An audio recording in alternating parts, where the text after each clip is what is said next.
একটা দুটা যুবলীগ দল সংগ্রামী নেতৃবৃন্দ, আমরা ইতিমধ্যে লক্ষ্য করেছি সামাজিক যোগাযোগের মাধ্যমে ঝালকাঠি শহরের বাইরে বাংলাদেশ আওয়ামী লীগ এবং বাংলাদেশ যুবলীগের ব্যানারে কতক চিহ্নিত ফ্যাসিস্ট স্বৈরাচার তারা মিছিল করেছে।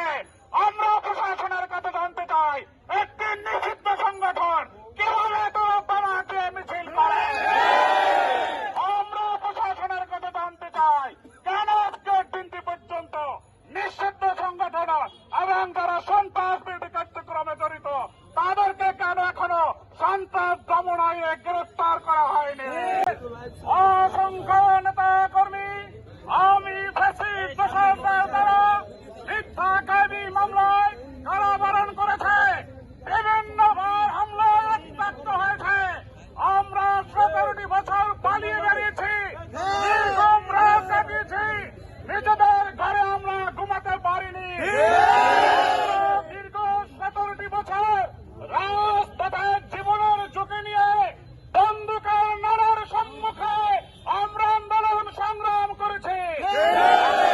প্রিয় নেতা জনাব তারেক রহমানের নির্দেশনায় সারা বাংলাদেশের মধ্যে ঝালকাঠিতে আমরা জীবনের ঝুঁকি নিয়ে আন্দোলন করেছি, সংগ্রাম করেছি।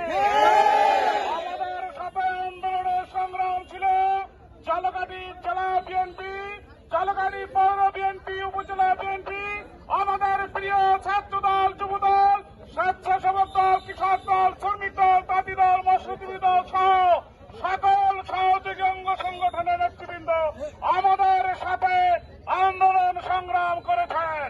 আমাদের আশেপাশে বিভিন্ন শীর্ষ পর্যায়ের নেতৃবৃন্দ তাদের জীবনের শ্রেষ্ঠ সময় ওই মিথ্যা মামলায় কারাগারে অন্তরীণ ছিলেন। আমরা প্রতিশোধ পরায়ণ হইনি। আপনারা জানেন, ব্যক্তিগতভাবে আমাকে হত্যার উদ্দেশ্যে 3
হাসিনার ফাঁসি চাই।